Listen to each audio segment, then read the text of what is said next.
You think the void is silent. It is not. Put a headset on at the edge of an Imperial system, and the dark has a voice, a long gray hiss with 10,000 other voices buried in it. And a man can spend his whole life learning to hear the difference between a world that has gone quiet and a world that has gone dead. There's a difference. I learned it the hard way. In a metal room no bigger than a tithe barn, 9 light hours from the nearest sun, and it cost me the only thing I ever loved that I never once laid eyes on. My name is Vane. I was a Vox officer of the Imperium for 31 years, and for 9 of them I listened to a world die one channel at a time, with my hand on the switch that could have answered it, under orders that told me it was already gone. I have a steady hand. They will tell you that. The men who served with me, the few who are left. Vane never panicked, never fumbled a relay, never once let his hand shake on the key. It is the only thing anyone ever praised in me, and it is the thing I cannot forgive. This is what those 9 years sounded like. And this is the night the hiss said her name. They posted me to Relay Cantor 9 in my 22nd year, and I did not understand then that it was where they sent men to be forgotten gently. Cantor 9 was a Vox relay station, a single pressurized drum of plasteel and cable, bolted to a dead rock at the cold edge of the Coriol subsector, where the warp currents ran thin enough that ordinary Vox could still crawl from world to world if you boosted it hard and waited.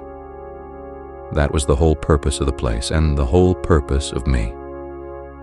The worlds of the subsector talked, to their own moons, to their orbital docks, to the supply haulers that came and went. And their talk was too weak and too local to reach the sector choir on its own. So it came to us. We caught it, we cleaned it, we logged it, and we passed the parts that mattered up the line to the astropaths who would carry it onward to places I would never see. We were the ears at the bottom of the world. Nobody thanks the ears. There were 4 of us when I arrived, then 3. Then for the last 6 years there was only me and a maintenance servitor that did not speak and was not company.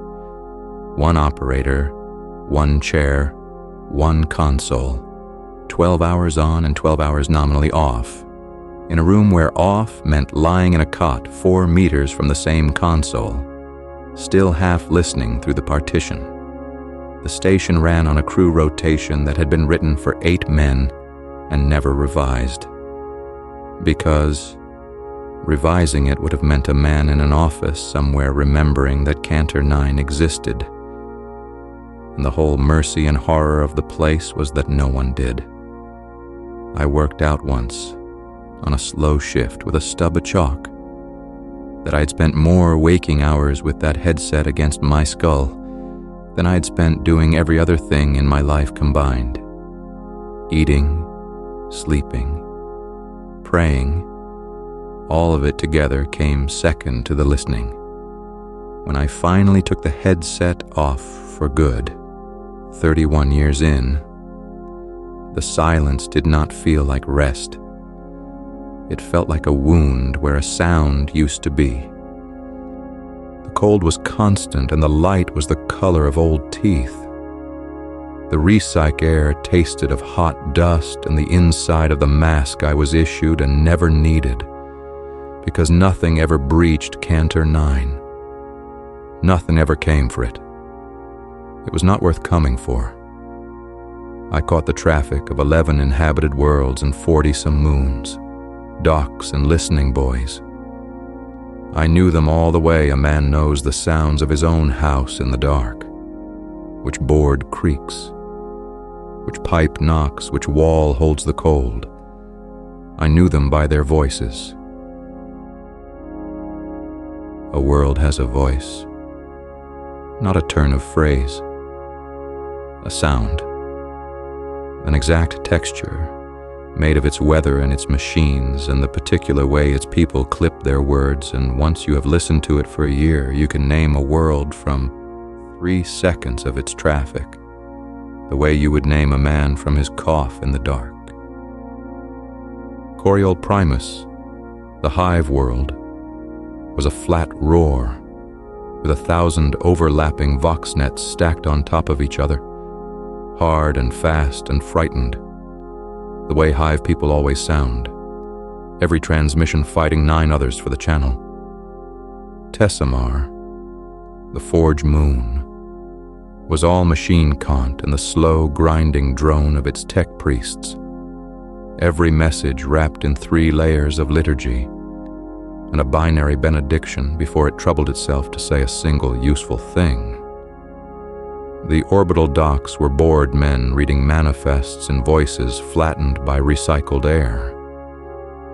The supply haulers were the loneliest of all, crews talking to themselves on open channels across the long warp dark because a man who stops talking out there starts hearing other things answer.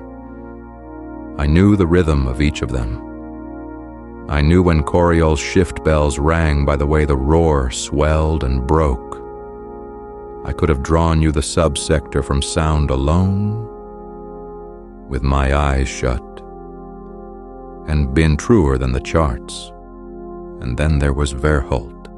Verholt was a small agri-world, 4th of the 7 planets, a green and unimportant place that grew grain tithe and pulse tithe for the subsector and asked nothing of anyone. It had no hive, no forge, no garrison worth the name.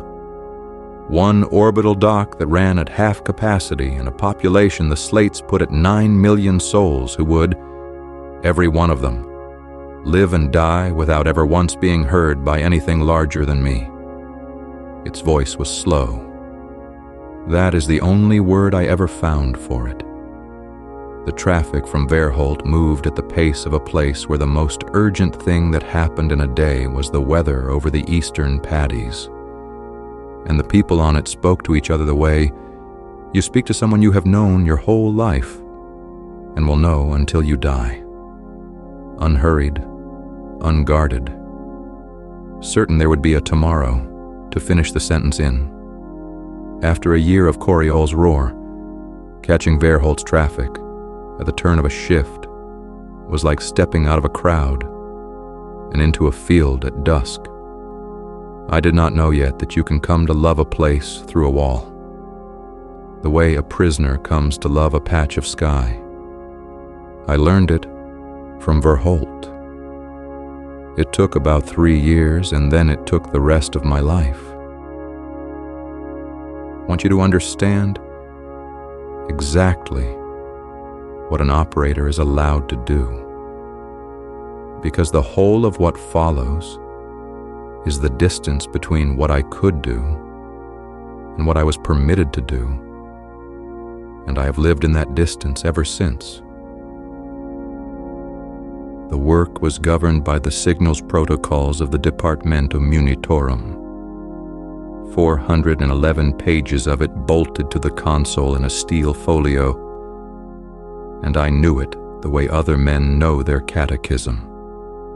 Every transmission that reached Cantor 9 had to be caught, timed to the second, sourced to a world and a net, and assigned a category. And the category decided everything that happened to it afterward, which in almost every case was nothing. Category primary was relayed up the line at once, the moment it was caught. Category standard was logged and bundled and sent in the daily burst to the sector choir. Category local was logged and held and never sent at all, because the sector did not need to know, would not be told, that a man on Verholt was telling his brother the south field had flooded again, or that his daughter had been born in the 2nd hour after dawn. Most of what I heard was category local. Almost all of any world is category local. That is what a world is. When you hear the whole of it at once, millions of transmissions that matter beyond all reckoning to the few people sending and receiving them, and not at all, not in the slightest measurable degree, to the Imperium that owns them. An operator's first skill, the one that takes years, is learning to file a mother's voice under local and move your hand to the next channel without your chest doing anything at all. I logged in an average 12-hour shift between 900 and 1100 transmissions. I relayed on a busy day, perhaps 40. The rest went into the book, the great ledger of everything heard and almost nothing answered. The standing record. My book. And the book, beyond its daily summary, went nowhere and was read by no one. We did not transmit as a rule. That is the part the world's never understood about us. Cantor 9 could send. It had the power in its accumulators to reach down to any world in the subsector and put a human voice into a man's own watch house. But an operator's license to transmit was a narrow and jealously guarded thing. 3 permitted classes of outgoing signal, a separate form to fill and countersign for each, and a standing reminder, page 1, that the unauthorized use of relay transmission was a charge that carried the penal legions. We were ears, not mouths. I had spoken officially into the void perhaps 200 words in 9 years. The rest of the time I listened, and I logged, and I kept the watch, and I did not answer, because answering was not the protocol. And the protocol was the Emperor's will rendered into 411 pages, and bolted where I could not look away from it. Against all of that, there was Ansa. I am going to tell you about Ansa now, and I am going to do it badly, because she was the best thing in my life, and I never saw her face, and I do not have a single fact about her that the Munitorum would accept as real. Verholt ran a night watch Vox, the way small worlds do. One operator awake through the dark hours to mine the planetary net while the world slept. And because Cantor 9 kept the sector clock, and the slow turn of Verholt's night happened to fall across the back half of my shift. For 9 years the two of us were awake in the same dark at the same time. 9 light hours apart. The only 2 people for a very long way in any direction with a headset on. And nothing to do but listen to each other's worlds breathe. Her call sign was Verholt Vox 3. For the whole of the first year, that was all she was to me. A clean, steady signal and a competent, unhurried hand. 3 relaying the night's nothing up to the day net at dawn. Signing off. Gone. Somewhere in the second year, she started leaving her channel open a half-beat longer than the protocol required after she had passed her log. And so, God forgive me, did I. And across that open half-beat, 1 word at a time over years, 2 people who were never going to meet became the whole of each other's nights. It was nothing you could put in the book. She would pass me the night's traffic, and I would confirm receipt in the flat voice we both used. And then there would be the beat, the open carrier. And into it she would say that it had rained on the eastern paddies, or that the watch house lumens were failing again and the requisition for new ones had been refused again, the 3rd year running. Or that her grandmother had taught her the old watchkeeper's signs, and she still used them out of habit, though no one checked. And I would say that Coriol had been loud, that the haulers were lonely, that the dust on Cantor 9 got into everything, and once, only once, that I had not spoken to a living soul face to face in 4 years, and was not sure I remembered how. She did not laugh at that.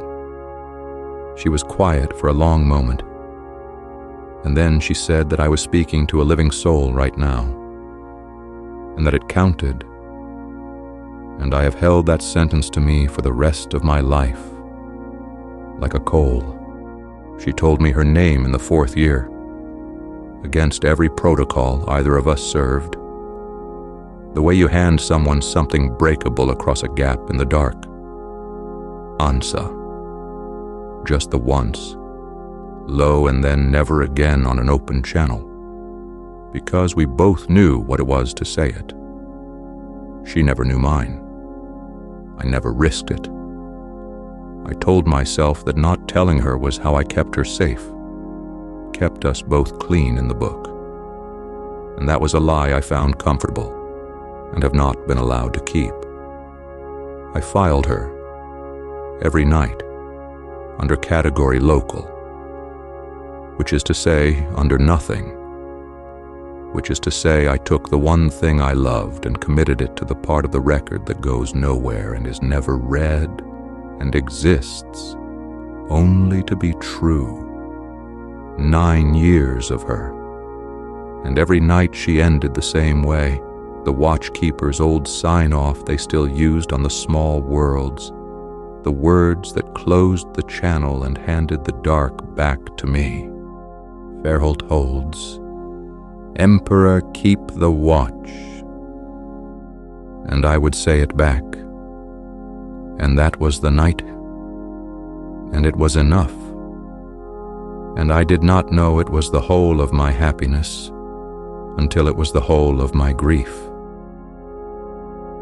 The first silence came in my 9th year on Cantor 9. And I want to be exact about it, because exactness is the only offering I have left to make. It was a Tuesday by the sector clock, 3rd shift, and the South Agricultural net on Verholt went quiet 4 hours early. That was all. One of the dozen local nets I caught from that world simply stopped, mid-evening, where it should have run until the dawn bell.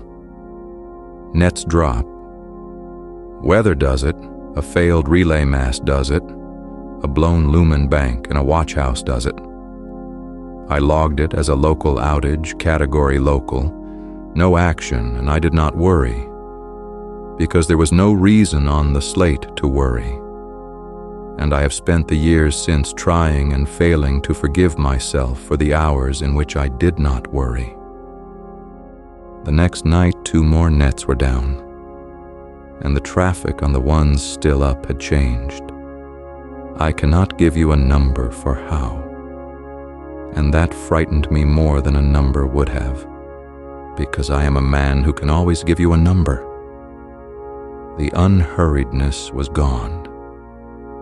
People were speaking in the clipped, careful, too even way that frightened people speak when they have not yet been given permission to be afraid, saying ordinary things in a tone that did not fit the words, the way Verholt had not sounded once in 9 years.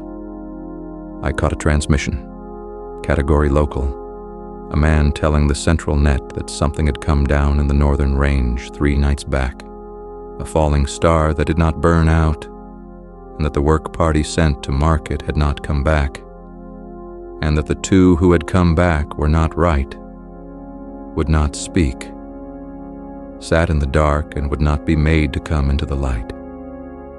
I logged it. Then I did a thing I had no license to do. I bundled it category standard, against the rule, to push it up the line, and I flagged it for attention, and I told myself a flag was not a transmission, and so was not a crime. At the end of that shift, Ansa came on for the night watch, and her signal was steady, and her voice was not, and for the first time in 7 years she did not leave the channel open the extra half beat. She passed her log, clean and fast, and she signed off early. "Verholt holds," she said. "Emperor, keep the watch." It did not sound like a sign-off that night. It sounded like a prayer, which is the same words exactly said by someone who has just begun to suspect that no one is listening. The order came down on the 6th day, and it came the way every important thing in the Imperium comes. Not as a decision a man could argue with, but as a category. It arrived in the daily burst from the sector choir, a signals directive under 3 seals, and I have it by heart the way you have by heart the worst thing anyone ever said to you. Directive to all relay assets. Corial subsector. Effective immediately. Designate all traffic originating from Verholt and Verholt near space as category cessate. Cease relay. Cease acknowledgement. Log for the record and do not action. Outgoing transmission to the designated body is prohibited under Signals Quarantine Authority. Penalty as per statute. Confirm compliance by return. Category cessate. I had to go to the folio for it, page 311, 4 lines, because in 9 years on the station I had never once had cause to use it. Cessate was the category for a source that was to be treated, for all signals purposes, as if it had already ceased to exist. Not jammed, not bombarded, not warned, cessated. The traffic would keep coming. The protocol was explicit, almost careful that the traffic would keep coming. And I was to catch it, and time it, and enter it in the book, and do nothing else with it for the rest of its natural span. And above all, underlined in the folio by some operator dead long before me, I was not to answer it. A living world, 9 million souls. Still talking. Reclassified by a single stamp into a dead one. Someone up the line, in a room I will never see, had been handed a report about a falling star and 2 men who would not come into the light, and had done the arithmetic. And the arithmetic had come out as a word, and the word was cessate, and my entire permitted part in the death of Verholt was to spell it correctly in the margin of my book. I confirmed compliance. There is a form. I filled it in. I countersigned it. My hand was steady because a Vox officer's hand is always steady. That is the one thing they truly succeed in training into you, that whatever is coming through the headset, the hand on the key does not shake. I have hated my steady hand every single day since, and it has never once shaken, not even when I have asked it to. Here is the thing nobody tells you about a quarantine of signal. It does not stop the signal. It cannot. It only stops the answer. For 11 days after the order, Verholt kept talking, and I kept listening because catching and logging the traffic was not merely permitted under cessate, it was required. Log for the record. So the same protocol that forbade me to answer commanded me to hear every word. I have thought a great deal in the years since about whether that was cruelty or only indifference, whether some hand had designed it to punish or whether it simply had not occurred to anyone that a man would be on the other end of it. And I have decided that it does not matter, because the difference between cruelty and indifference is a comfort only to the one doing it, and no comfort at all to the one it is done to. So I listened. I listened to a world work out, hour by hour in real time, that no one was coming. The planetary nets in those 11 days did the thing I had never in 9 years heard that world do. They reached. Verholt had spent 9 years talking only to itself, slow and certain and inward, and now it turned its whole voice outward and began to call, first to its own orbital dock, which had gone silent and dark on the second day and never answered again, and then past the dock, out into the system, out to the relay, out to the one fixed point in their sky that every world in the subsector knew was always listening. They knew Cantor 9 was there. Everyone knew the ears were there. And so the calls began to come addressed, no longer to the dark in general, but to us, to me, by the station's own call sign. Cantor 9, do you receive? Cantor 9, relay our condition to sector. We have confirmed. And then a word I logged in the book and will not put in my mouth. Cantor 9, in the Emperor's name, if you hear this, acknowledge. I counted them. I could not stop myself counting them. Counting is the shape my mind takes. Counting is what was left of me. Across those 11 days, I logged 419 direct calls to Cantor 9 from the surface of Verholt, and I answered not one of them. And the not answering was not a passive thing, not an absence. It was an act. It was a thing I did deliberately, 419 separate times, with the steady hand they had trained.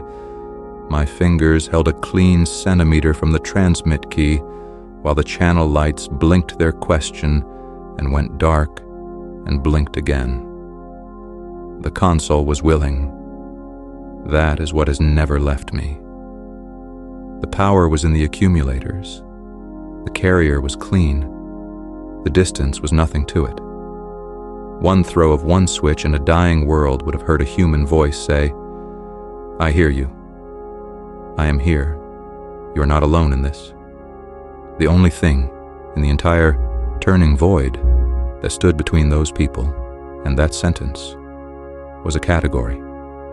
And a category is not a wall, and it is not a law of nature, and it is not the Emperor's hand. It is a thing that men agree to believe. And I believed it with my whole steady hand. And they died believing the relay was simply broken. Ensa kept the night watch through all 11 days. Of course she did. It was her post. And she was better than me. And she held it long after a lesser operator would have run for the shelters.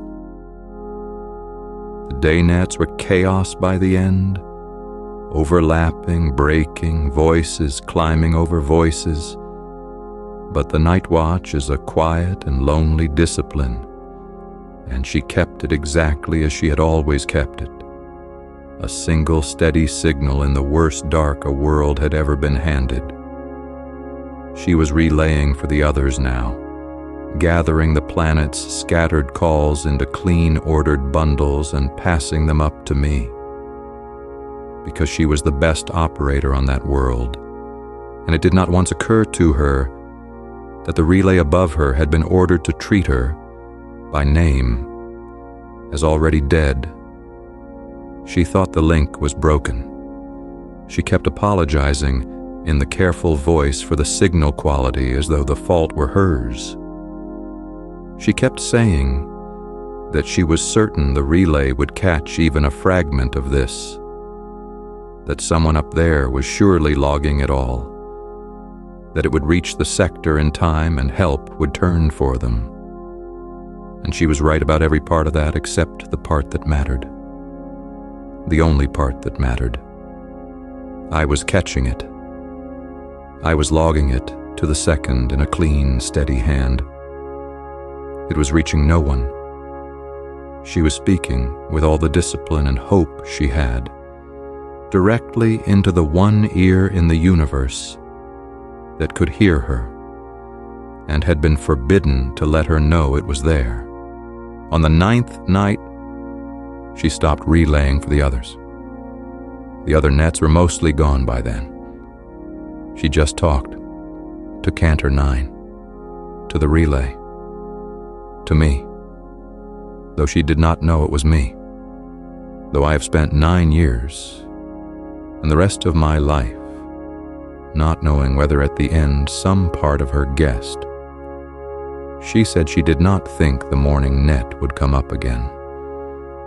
She said the watch house lumens had finally failed for good, and she was keeping the log by hand now, by the green light of the panel, the way her grandmother had taught her, the old way, and that it was strange how steady the old signs made her feel. She said a great many things that are hers and not mine to give to you. And then, at what we both somehow knew was the end of the watch, and not only the end of the night, she did the thing she had done 10,000 times, the thing that closed the channel and handed the dark back to me. "Verholt holds," she said, and then she did not say the rest. There was a silence where the rest went. 4 seconds of open carrier, the longest she had ever held the channel open in 9 years. 4 full seconds, an eternity on a Vox. 4 seconds laid down deliberately for me to take. 4 seconds in which all I had to do was break a single category and throw a single switch and give her back the other half of the only thing we had ever shared. I sat with my steady hand 1 centimeter from the key. I counted the seconds because counting is what was left of me.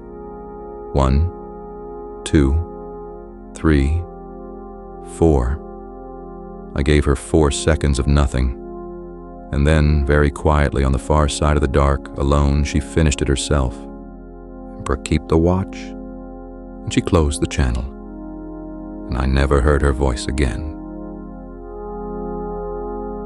I learned later what had come down in the northern range, and I learned why the order was the order, and I am going to tell you because the people who try to comfort me always want the order to have been a mistake, a panicked overreach, a clerk's error, a cruelty I could be angry at. It was not a mistake. It was the system working exactly as it was designed to work. And that is so much worse. And you should know the worst thing. What came down on Verholt was a thing of the warp. I will not give it a name. The men whose duty is to name such things gave it a name and a threat classification and a containment statute. And that is all the naming any horror needs from me. It came down in the deep northern country in a falling star that did not burn out, and it spread the way a stain spreads through cloth, soaking outward, mind first. The 2 men who would not come into the light, and then the work party, and then the watch houses, and then the towns. A world that takes that particular rot cannot be cleansed and cannot be saved, and, above all, cannot be allowed to call for help, because the call is the vector, because the thing in the warp learns and listens and reaches back along any open line you give it, a relay, a choir, a single answered channel, and rides the answer home to the next world and the next. The signals quarantine of Verholt was not indifference to Verholt. I have had to make myself understand this. It was a fire break drawn around Verholt. They cessated the world so that nothing on it, no voice, no plea, no infected and infectious word traveling an open carrier, could climb the relay into the sector choir and out across the subsector to the 9 other worlds and their 9 million each. I was not a man failing to answer a cry for help. I was the wall the cry for help would have had to climb. And I had been ordered to be a good wall. And I was a good wall. And the firebreak held. The Imperium burned Verholt on the 12th day. A vessel of the Navy came into the system. I caught its arrival on the long-range augers, a single cold contact where there should have been none. and I caught the one coded burst it sent down to the surface. And then I caught what a world sounds like in the 90 seconds after a vessel of the Navy decides it is no longer a world. I will not describe that sound to you. You have done nothing to me to earn the carrying of it, and it is the kind of thing that, once carried, is never set down. Then there was no more traffic from Verholt, because there was no more Verholt. And somewhere up the line a man closed a file and was, I am quite sure, correct to feel that he had that day saved a great many more lives than he had spent. He had. That is the arithmetic. The arithmetic is real and it is sound, and it comes out the same every time you run it. And I have run it 10,000 times hoping for a different remainder. That is the true horror of the place I served, the one under all the others. It is not that the cruelty is senseless. It is that it adds up. There is a recording. I am not supposed to have it. I have it. On that last night in the 4 seconds of open carrier, she left me and I would not fill. The station did what the station always does. It logged the channel automatically to the buffer, the way it logs every channel. Before the buffer is wiped clean at the end of each shift, to make room for the next 12 hours of everything heard and nothing answered. And before the wipe, with my steady hand, I did the one disobedient thing of my entire 31 years of service. I cut ANSA's last sign-off out of the buffer, the whole of it, and I copied it onto a maintenance spool, a little reel of tape meant for storing diagnostic tones. And I hid it in the one place aboard Canton 9 that the protocol gave no man any reason ever to inspect, which was inside my own coat, against my own chest, in the part of a man the Munitorum has never drawn up a form for. It is 9 seconds long, her voice saying Verholt holds. Then 4 seconds of carrier hiss, the hiss of the open channel, the sound of me not answering. Then her voice, alone, finishing it. Emperor, keep the watch. 9 seconds. I have listened to it more times than I have listened to anything else in my life. It is the only object in all the Imperial record where ANSA is not category local, where she is not filed under nothing. And I made it by breaking the one oath I ever broke, and I would break it again tonight. And it is at once the nearest thing to a sin I will confess, and the nearest thing to grace I was ever given. A world ends, and you expect it to be loud. It is not. It is a series of small, quiet subtractions. A net drops 4 hours early on a Tuesday. A voice signs off without the second half. A man counts to 4. A channel that has carried a person for 9 years carries clean carrier hiss instead, and then carries nothing. And the nothing is exactly, precisely, indistinguishably identical to the nothing on the 10,000 channels that never carried anyone at all. That is the cruelty I was slowest to understand and have understood most completely since. Dead air does not mourn. It does not mark the place. The frequency where ANSA kept 9 years of faithful watch sounds now, the same as the frequency where no one was ever born and no one ever died. The void does not keep the difference. The instruments cannot measure the difference. Only the listener keeps the difference, and only for as long as the listener lasts. I am the difference. I am the one place left in creation where it is still true that Verholt was a green and slow and unimportant world, full of people who spoke to one another as though there would always be a tomorrow to finish the sentence in. And when I am gone, that goes with me, and the arithmetic will at last fully and finally be correct. They make you do the erasing yourself. I did not know that before. I had thought, in whatever way I thought about it at all, that erasure was a thing that was done to you. It is not. It is a thing they have you do with your own two steady hands, and then sign for. 6 weeks after Verholt burned, the directive came to reconcile the relay records, and it was a routine instruction, formatted exactly like 1,000 others. Cessated sources are to be formally closed in the log. Their channels are to be released. Their assigned frequencies are to be returned to the subsector pool for reassignment. And the standing detailed records of their traffic, the great book, my book, 9 years of it, are to be reduced to summary statistics and the underlying detail destroyed, because Cantor 9 carried only limited archival storage, and the Imperium does not spend storage keeping the category local traffic of a world that no longer exists to generate it. So I spent one full 12-hour shift, feeding 9 years of Verholt into the incinerator slot beside the console, by hand, slate by slate.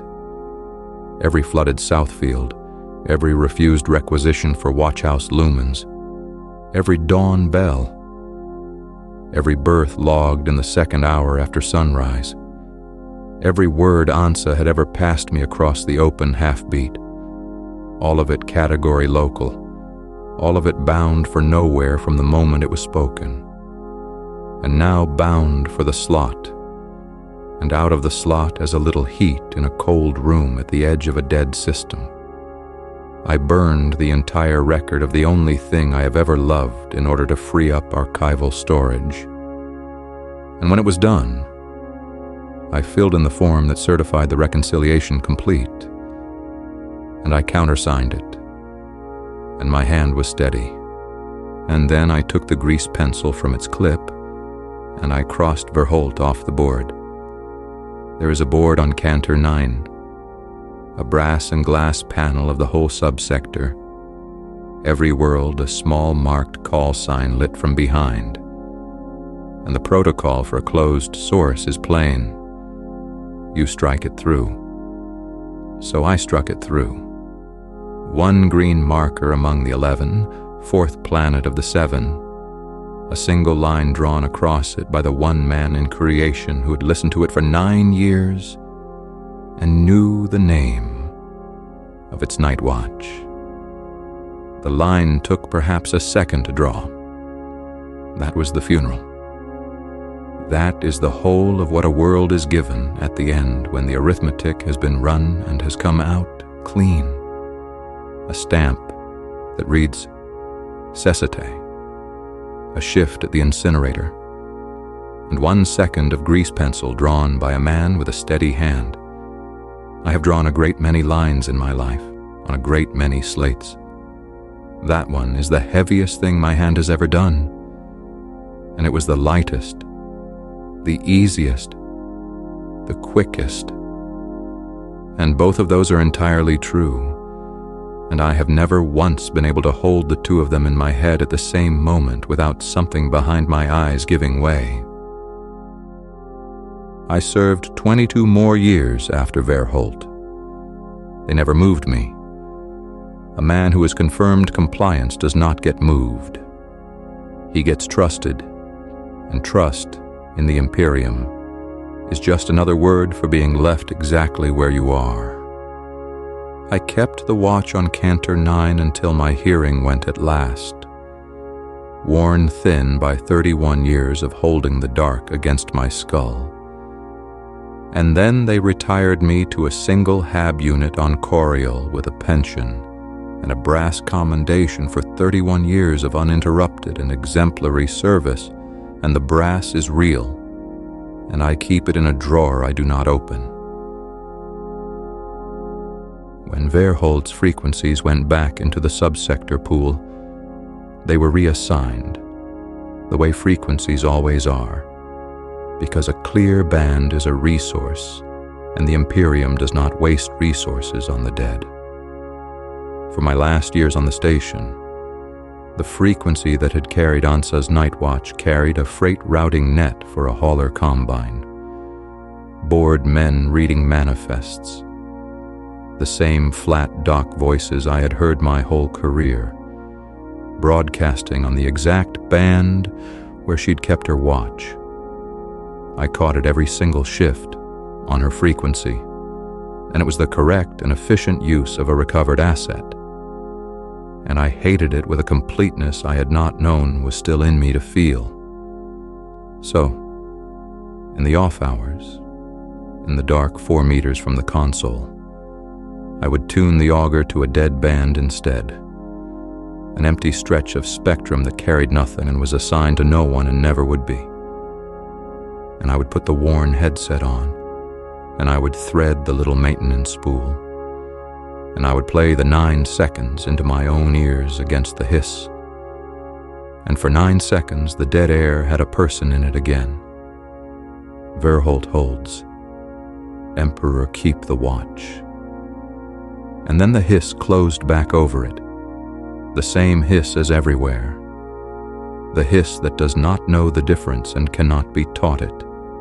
And I would be once more the last instrument in creation still registering that there had been a signal there at all.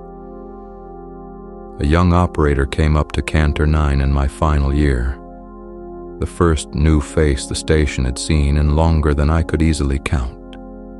And on his first night he found me sitting at the auger in the dark with the headset on, listening to a dead band that his own panel plainly showed him carried nothing. And he asked me, in the easy, unguarded way the young still have, what I was listening to. There was nothing on the channel. The dial showed nothing. He could see for himself that there was nothing. I told him it was static. I told him an old operator's ears start to play tricks after enough years, that you listen so long into the hiss that you begin to hear shapes in it that were never sent, and that he would do it too, one day, if he were unlucky enough to turn out good at this work. He laughed a little, not unkindly, and he went back to his post, and he filed me, I am quite certain, under the heading, Men Keep for Harmless Old Fools, which is its own category local, its own quiet nothing, the file that goes nowhere and is never read. He was right, that there was nothing on the channel. That is the protocol, and the protocol is correct, and the arithmetic adds up. And a world that calls cannot always be answered, and a fire break that is not held is not a fire break at all. Only a delay. I believe every word of that. I confirmed compliance, and I would confirm it again, because the alternative was a larger number of the dead, and the whole Imperium is built, from the golden throne down to a metal room at the edge of a dead system, on choosing the smaller number every time and calling the choosing duty. But I kept the watch. Whatever else they made of me, whatever else they made me do with my steady hands, that one thing was mine, and I kept it. 9 light hours from the nearest sun, with my hand on a switch I was forbidden to throw. I heard her, every night, to the end and past the end. And I am the one place left where it is still true that she was real. Verholt holds. As long as I do, it does. Emperor, keep the watch.